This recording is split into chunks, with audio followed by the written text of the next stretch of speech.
If you've ever picked up your phone just to check one thing and then suddenly 30 minutes are gone, this video is for you. I'm not going to tell you to delete Instagram or force yourself into a digital detox. That's not realistic for most of us and it's not sustainable. Instead, I'll show you how I stopped being a passive consumer online by working on my identity. Not my discipline, not my willpower. Because the truth is, mindless scrolling isn't just a bad habit. It's a signal, it's a sign that something deeper might be going on. Stress, anxiety, and need for connection. And today I'm sharing the 3 habits that help me get my presence and my focus back. Before we dive in, hi, I'm Veronika and welcome to my channel. I share videos to help you build habits, routines, and systems that help make your life feel more grounded, intentional, and aligned with the person you want to become. If this is something you're interested in, I would love for you to subscribe and join my community here. And if you want some extra support beyond YouTube, check out my Ultimate Habit Tracker. It's a Notion template designed to help you stay consistent with your daily habits in a simple, motivating way. It includes progress bars, rings, and one-click buttons to make tracking easy and actually fun. You can grab it using my link in the description, and if you want to check out all of my Notion templates or purchase them in a bundle, all of this information is going to be on my website as well. Okay, so let's talk about the first habit that saved me from mindless scrolling. And it is a new way to start my morning. The interesting thing that I've noticed about my relationship with my phone recently is that I spend too much time on my phone in the morning. Waking up without my phone doesn't feel fun anymore. Like when I wake up, I'm reaching for my phone automatically because I want something to wake me up from my groggy state and to entertain me. Just, laying down in my bed, slowly waking up, stretching. It just doesn't feel fun anymore. And that is how I started thinking about this whole topic of mindless scrolling and actually reflecting on whether what I was doing in the morning was a good thing for me. Because the thing is, when I go on my phone in the morning, 2 things usually happen. The first one is I go on my phone and I see something that I don't like. Maybe something that triggers me, maybe it's a bad comment. And so all of this just makes me feel bad. I start overthinking it and I just don't feel great the whole day. And the second thing that is more likely to happen is I just waste too much time in bed because I watch videos that are entertaining, funny, I like them, and I keep on scrolling, and before I can even notice it, I spent 30 minutes in bed, an hour in bed, and it's time to get up. It's time to go start my morning routine, have breakfast. I'm already feeling hungry, but no, I'm still in bed, still scrolling on my phone. So every single scenario for me ends up with me feeling bad, feeling like I'm overthinking so many different things. I'm spending so much time in my brain. I feel anxious. It doesn't make me a happier person overall. And so something needs to be changed. Because, at the very beginning, I thought maybe I'm just a lazy person. I use social media in the morning and then throughout the day, I have to scroll a lot. I'm just lazy. I don't want to be doing a certain thing. And that's what a lot of people focus on so much. I'm just lazy. And sometimes it's easier to think that you are lazy instead of actually digging deeper. And there is a lot of depth to be found here. Because when you mindlessly scroll on social media, it's not just about using social media. It's usually about looking for an escape, about trying to satisfy an unmet emotional need. And the tool you're using to satisfy this unmet emotional need is social media. But there are so many other tools out there. The problem is using social media is the most convenient tool because even right now I'm recording this video for you guys and my phone is right here. So if, during this recording session, I ever feel bored or uninspired or tired, I can just escape. It has some crazy consequences for our mental state and well-being and our goals and just how we think of ourselves and our confidence and self-esteem. So that is why I created this table so that we can look at it together and analyze it. Here we have the feeling you might be experiencing in the moment, and then the emotional need behind this feeling, and then the tool that you're used to using. And in this case, it's social media for literally everything. And I'm going to show you guys some other tools that you can be using. Okay, so let's say you feel dull, tired, or uninspired, and you want a quick dopamine hit. So the emotional need behind this feeling is stimulation and novelty. And obviously social media can provide that. It's a perfect tool to be able to satisfy this unmet emotional need. The second example is I don't want to feel what I'm feeling. So the emotional need is escape. You're trying to escape reality, or numbing. So you use social media for that. I feel alone or disconnected and I'm looking for something or someone to make me feel less alone. So the emotional need is connection, and you're using social media to satisfy this emotional need. I want to feel good about myself. You're looking for validation. And that is honestly what a lot of people who leave hate comments are looking for. I mean, probably there are so many unmet emotional needs that these people are trying to satisfy. I just cannot imagine like leaving a hateful comment on social media. But unfortunately, there are so many people on social media with unmet emotional needs, with some unresolved conflicts, who are looking for validation. And so for them, it is so much easier to,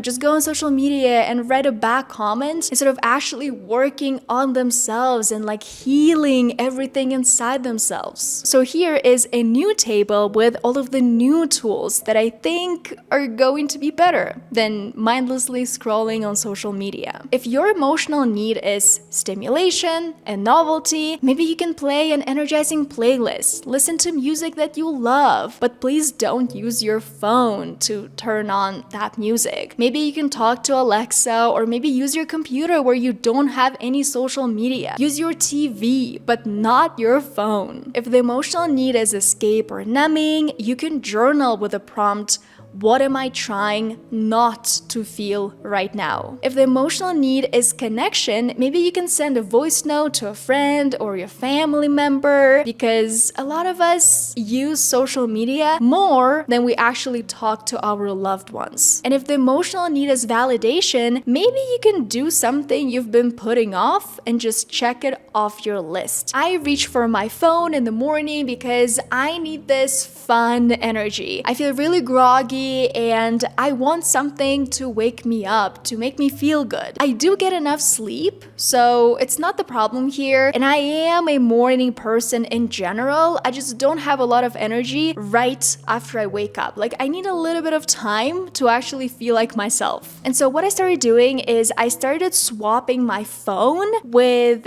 asking Alexa to play some music for me. And not just any kind of music, like Alexa, play some fun music. No, the music that I know makes me feel good, makes me feel this fun energy in my body. And for me right now, the two genres are Afro House and Jazz House. Honestly, I even took this step a little bit further, and right now, during any time of day when I feel like I'm low on energy, I turn on a DJ set on YouTube, because that is honestly what I really like watching. It is not distracting. I'm mostly just listening to the music while I'm working. Now when I just wake up and I feel groggy and puffy and I haven't even brushed my teeth yet, I don't go on social media because I don't want to see some strangers with their curated lives, with their perfect skin. I don't want to do that in the morning at all, because it doesn't make me feel confident in myself. It doesn't add to my self-love, to my self-care. I think once I started realizing that content on social media is just a bunch of information I wasn't searching for, I wasn't asking for, information that doesn't really add anything to my life, I started building stronger boundaries when it comes to my tech, my phone, and especially how I use my phone in the morning. Okay, so now let's talk about habit number 2, V-shaped learning. Alright, so the second thing that I have noticed about myself when it comes to using social media and mindlessly scrolling is that I often spend like 30 minutes, 40 minutes just scrolling the feed, and then I justify it by saying that, at least I've learned something. I've saved like 20 videos. They were all about productivity, about your habits, and they were also interesting. So I must have learned something new. But have you really? Like, how much of the information that you see on TikTok, on Instagram, do you actually remember? For me, the answer is almost 0. And the reason why this happens is because when you're scrolling the feed, you're exposed to surface level learning. You think you're learning. There are so many useful videos people are creating. All those videos are so great. So you're saving them. You have watched like a lot of productivity reels. But in reality, all of this information is surface level. And because there's so much of it, your brain just can't keep up. It's too fast. We might think that we're feeding our brain something useful, but in reality, most of the time, in my case, it's just mental junk. It's not actually like good quality, sustainable food from my brain. It's just junk food. And also when I'm mindlessly scrolling, I see so many videos, and so in reality, what I'm doing is I'm training my brain to be distracted. Because also a lot of us, we don't watch, the full reel, the full TikTok. We watch like the first 3 seconds, 10 seconds, and then we skip. Sometimes, I see people just like continuously scrolling, and my question is, what are you doing? Like, you're not understanding any of the information, I can guarantee you. So what's the point of just sitting here and doing this? And so exactly because we're training our brain to be distracted, it becomes really good at it. And so it becomes really hard for us to focus, to pay our full attention to something that is actually important to us. And when I catch myself doing that, I really like reminding myself of this phrase, information hoarder. Like, I call myself Veronika, you're in your information hoarder zone. So maybe it's time to,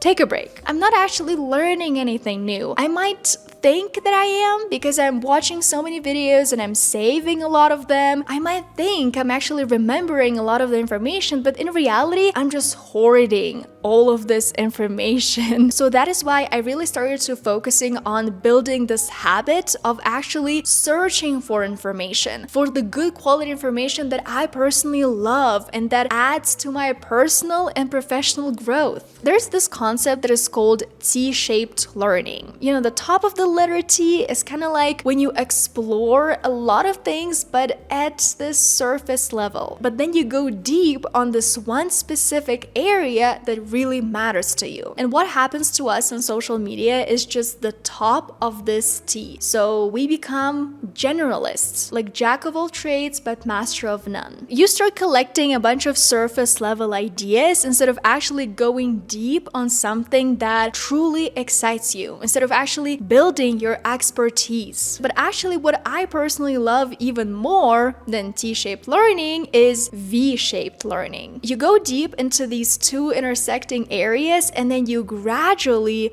broaden your knowledge. Let me give you an example so that it all makes sense. For me, this first vertical line is self-improvement. It can be books or YouTube or courses, just everything that is connected to this self-improvement space. Creating these YouTube videos for you guys, or maybe reading a book. And then the second vertical is body connection. For me, it's yoga, bouldering, gymnastics. Like right now, I'm learning different kinds of handstands. I'm taking courses. I'm learning something new. I'm actually getting deep, good quality knowledge. It's also nutrition because I'm plant-based, vegan. I have been vegan for like 7+ years. These two verticals for me, self-improvement and body connection, are something that I chose for myself. For you, these two verticals might be completely different. But what is super crucial is that you are slowly widening your knowledge in these areas. Like, you're slowly branching out. You're slowly learning more and more things about these two verticals that you chose for yourself. And again, when I say the word verticals, like, I don't want to put you guys in this box, because when I put myself in the box, I immediately want to jump out of this box because being inside the box is too boring for me. And so that is why,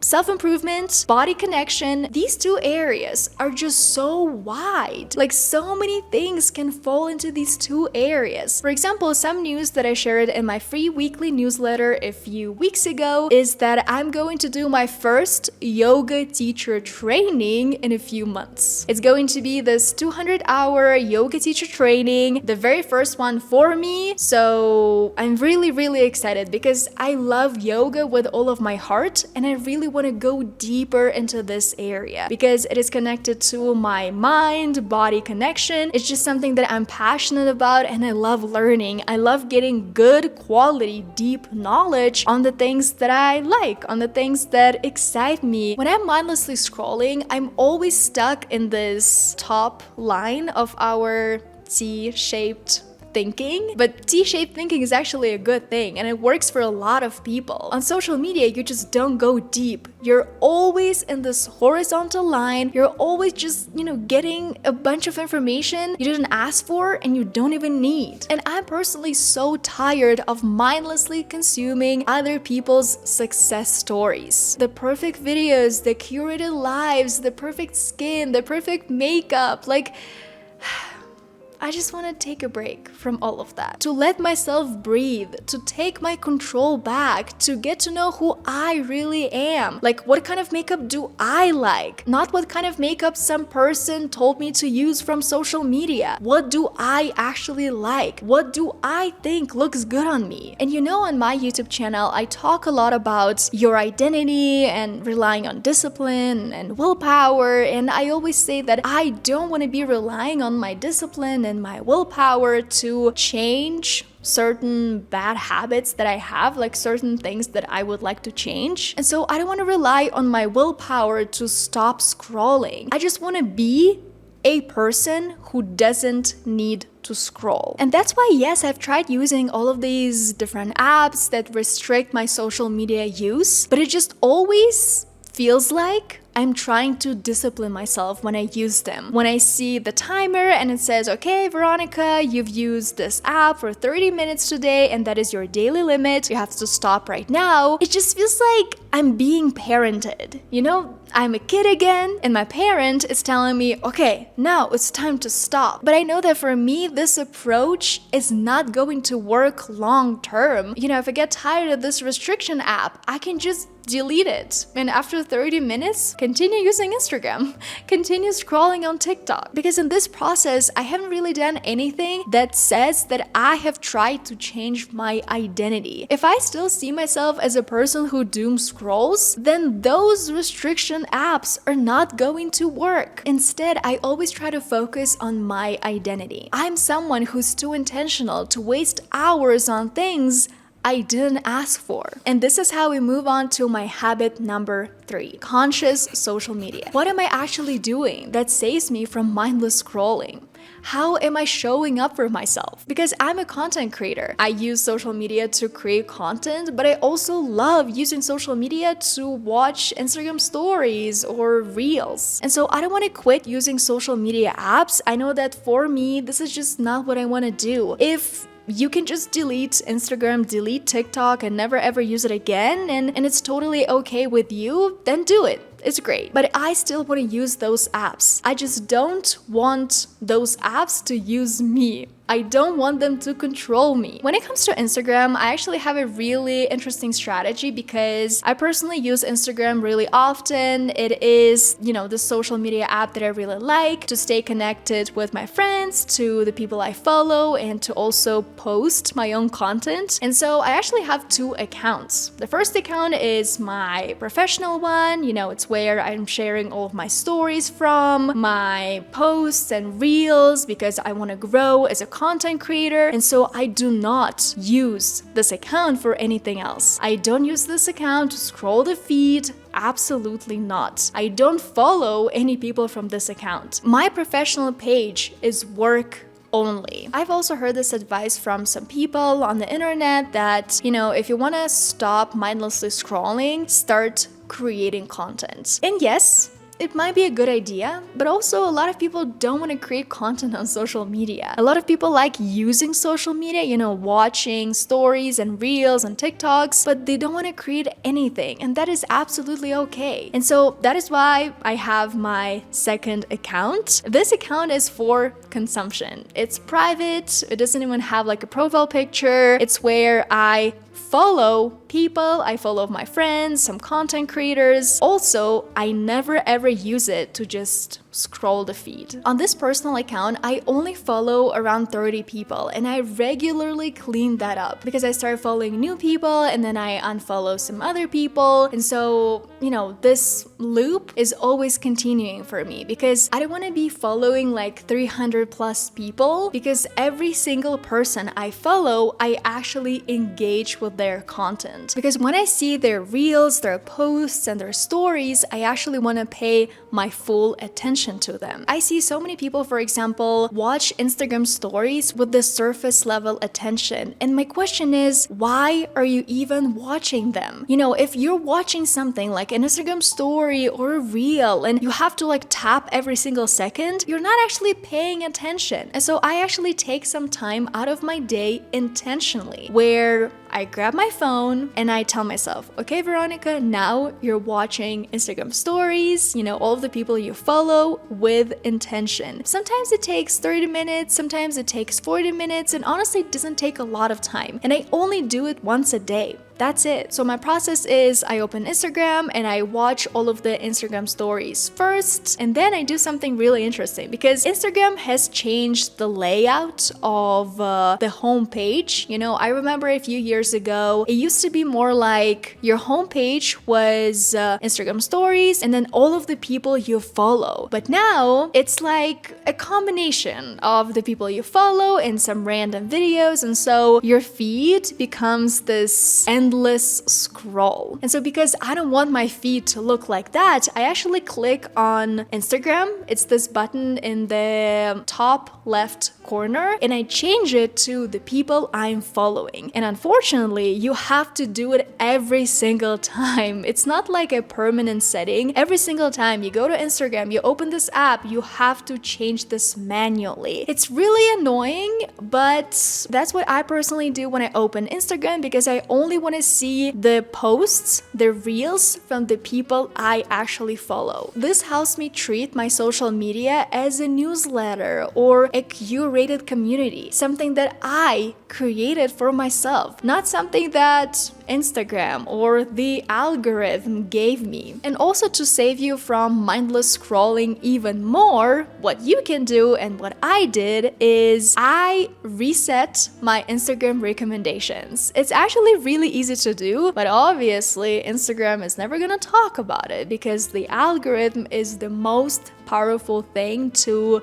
keep you hooked in. To reset your Instagram recommendations, you're gonna go to your profile first, then you tap the 3-bar menu in the top right corner, then you search for content preferences, and then you choose reset suggested content. And suddenly you don't want to spend your time scrolling the feed anymore. Because I think for me, the most uncomfortable thing about mindless scrolling is that I lose connection with myself. I'm letting strangers on the internet shape how I should think, how I should feel, what I should wear, what I should eat. I become a part of this passive audience to other people's curated, perfect lives. And yes, all of this steals a lot of my time, but it also steals something way more valuable: my presence, my clarity, and my connection to myself. Because when I spend a lot of time on social media with all of that noise, it becomes really hard for me to hear myself, to hear my own voice and what I actually want to do. Like, I start thinking that maybe my goal right now should be this other person's goal too, because, it looks like their life is really interesting. They're working towards all of these goals. So maybe I have to change all of my goals too, because all of these people are working on something interesting and amazing. And what am I doing? Like, compared to all of these people's goals, my goals seem so basic.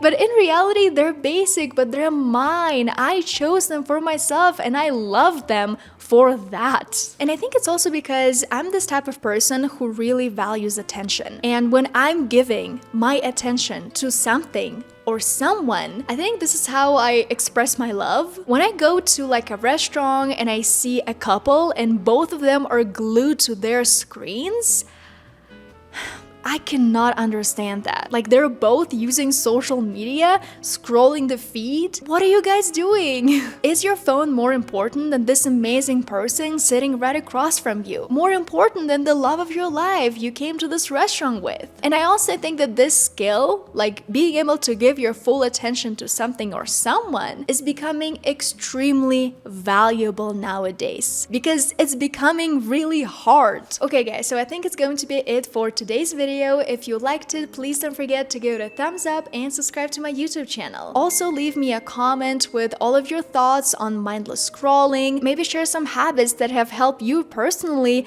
build a healthier relationship with social media with your phone. Just a reminder, if you want to subscribe to my free weekly newsletter, Veronika's Weekly Vibes, you can do that by clicking the link in the description. If you want to check out my Notion templates or purchase them in a bundle, you can do the same thing in the description. If you care about using your time more intentionally, you're going to love this video next. Here I'll show you 1-minute habits that help me stay productive and also feel good. So click right here and keep on watching.